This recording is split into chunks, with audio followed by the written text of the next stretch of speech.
Então, queridos irmãos, queridas irmãs, hoje, nesse dia 22 de janeiro, na nossa reflexão sobre a palavra de Deus na liturgia da missa, podemos começar um pouco refletindo sobre dois versículos do Salmo de hoje, o Salmo 84. O refrão do Salmo dizia o seguinte: a verdade e o amor se encontrarão. E nos versículos 11 e 12 desse Salmo, dizia o seguinte, repetia-se aquilo que nós falamos no refrão: a verdade e o amor se encontrarão, a justiça e a paz se abraçarão, da terra brotará fidelidade e a justiça olhará dos altos céus. O que significam essas palavras? A verdade e o amor se encontrarão, a justiça e a paz se abraçarão, da terra brotará fidelidade. Bom, aqui por um lado está se falando da ação de Deus e a resposta humana. Que de Deus vem a verdade, Ele é a verdade. De Deus vem o amor misericordioso.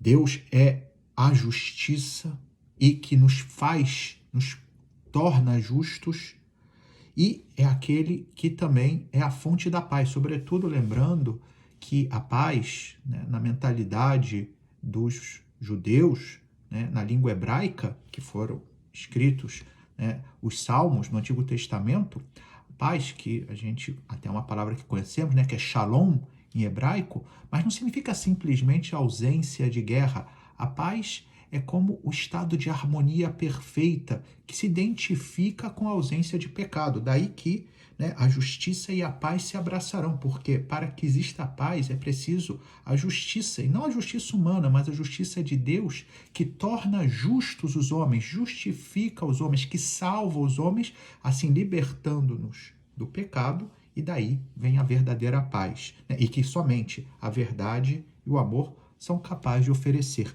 E aí, o Salmo fala que da terra brotará fidelidade. A terra se refere a nós, homens, a nossa realidade, ao nosso coração, se queremos.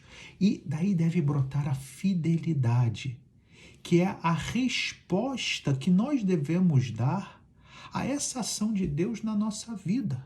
Ou seja, de realmente querer ser fiéis a Deus, querer corresponder a todo esse amor que Ele nos oferece, a essa verdade que Ele permite que nós possamos conhecer a respeito dEle, por essa justiça que nos salva e por essa paz que Ele nos oferece. E a fidelidade, portanto, que é a nossa resposta generosa, é o modo que nós temos de acolher tudo isso.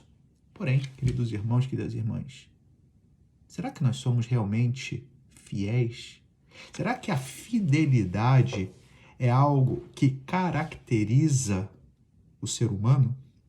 Se nós olhamos na primeira leitura de hoje, da carta aos Hebreus, no capítulo 8, veremos que fala justamente de como o povo de Israel tinha sido infiel. Daí que era necessário que Deus oferecesse uma nova aliança. Por quê? Porque nós homens somos inconstantes. A característica da humanidade é justamente a de não conseguir manter sempre a sua palavra. E não digo a palavra no sentido de honra, no sentido de que eu assumi um compromisso e vou publicamente ser fiel a ele. Não, é algo muito mais profundo. Quantos propósitos nós já não fizemos de sermos melhores, de mudarmos de vida, de deixar de lado certos comportamentos e que no final das contas não somos capazes de manter. A infidelidade não é só a infidelidade no sentido do matrimônio, a infidelidade nos compromissos diante das pessoas. Não, a infidelidade é a nossa própria consciência e, consequentemente, a nossa infidelidade a Deus. E aí diz o texto da carta aos Hebreus que, de fato, se a primeira aliança fosse sem defeitos, está falando da aliança que Deus havia estabelecido com Moisés, não se procuraria estabelecer uma segunda.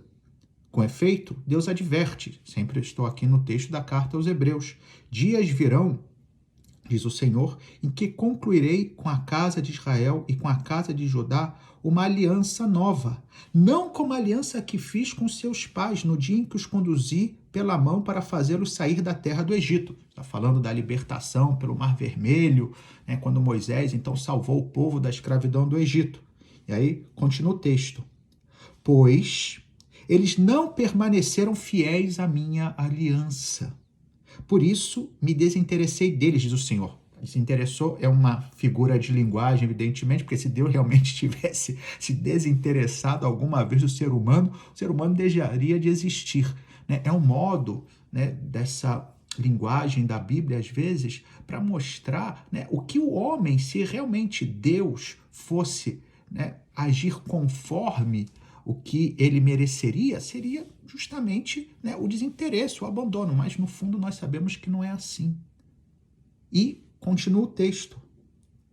Por isso, a aliança que estabelecerei com o povo de Israel será diferente. Colocarei minhas leis na sua mente e as gravarei no coração.